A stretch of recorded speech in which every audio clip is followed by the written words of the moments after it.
Dear all, welcome to the playlist of Power Electronics. In this session, I will be discussing about full wave diode rectifier by using center tapped transformer.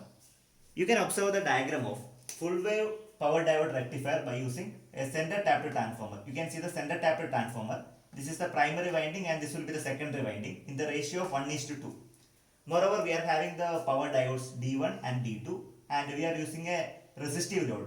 In that resistive load, both current and voltage are in phase. Okay, see that these are the speciality and we are going to provide the AC supply. You can see we are going to provide sinusoidal input voltage. V is equal to Vm sin omega t. Okay, if you want you can put in terms of time. V is equal to Vm sin omega t, where Vm is the peak value of input voltage. Now let us explain how it is going to operate. There are two half cycle. One is positive half cycle, other will be negative half cycle. This will be positive half cycle and this will be negative half cycle. Okay. First, let me talk about positive half cycle. Okay, during positive half cycle, let me mark the polarity first. So this is the polarity. Positive, negative, positive, negative. As you know that current will be always flowing from higher potential to lower potential. Therefore, let us mark the direction of current. Here, current will be always passing from positive to negative. Okay. Now let us consider in the bottom side, current will be always passing from here to here. See, likewise. In that case, so diode D1 will conduct first. Diode D1 will operate. Why? Because diode D1 become forward biased. The anode to anode, let us see the anode and cathode terminal. So the anode is positive with respect to cathode. Obviously, we can say that a diode D1 is under forward bias condition. Now let us look at the diode D2. So see the polarity. This is negative, this will be positive. This is anode and this will be cathode. Will diode D2 operate? Never. It will act as an open switch. Now what I have to do is, it becomes just like an open switch.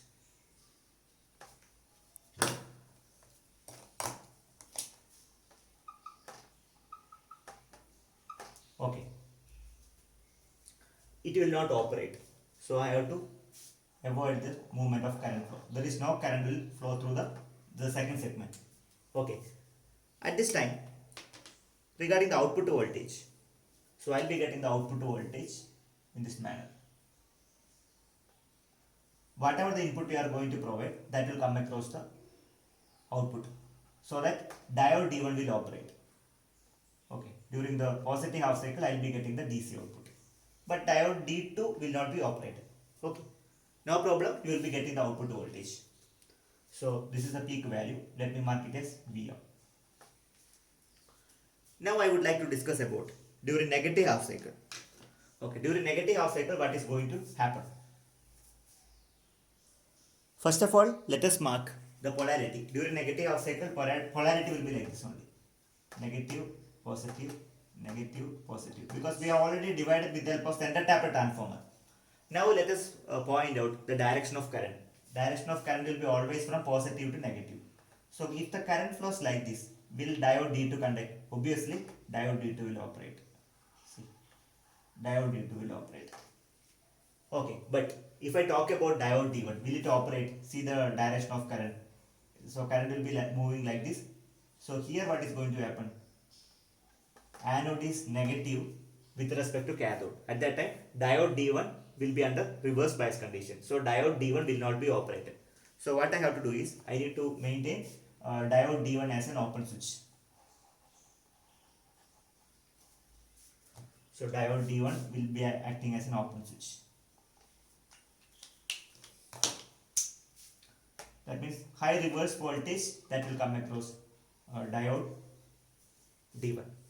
So if I calculate the peak inverse voltage, so 2 times it will be taken place. During positive half cycle, peak inverse voltage will come across diode D2, and during negative half cycle, peak inverse voltage that come across diode D1. However, let me mark the output voltage. Here diode D2 will operate during negative half cycle. Therefore, I would like to mark the output voltage. So I will be getting the DC output during negative half cycle. Okay. Likewise, it goes up. Similarly, you can able to draw the current waveform also, because both current and voltage both are in phase, there is no issues. Similar waveform I'll be getting for current also. Okay, so this is the pulsating DC, I'm getting pulsating DC for full wave diode rectifier. So if I calculate the peak inverse voltage, so during positive half cycle the peak inverse voltage will come across diode D2, during negative half cycle peak inverse voltage that come across diode D1. So the total peak inverse voltage becomes 2Vm. Okay, this is the calculation, peak inverse voltage that is equal to 2Vm. Let's conclude the session. Here we have discussed about what do you mean by full wave diode rectifier by using center taper transformer. Then how does it operate during positive half cycle and negative half cycle. Then what about the peak inverse voltage. Okay, these are the things I discussed in this session. In the upcoming session I'll be discussing about full wave diode rectifier using bridge rectifier combination, diode bridge combination. Thank you very much for watching this video. If you are having any queries, you can put up in the comment box.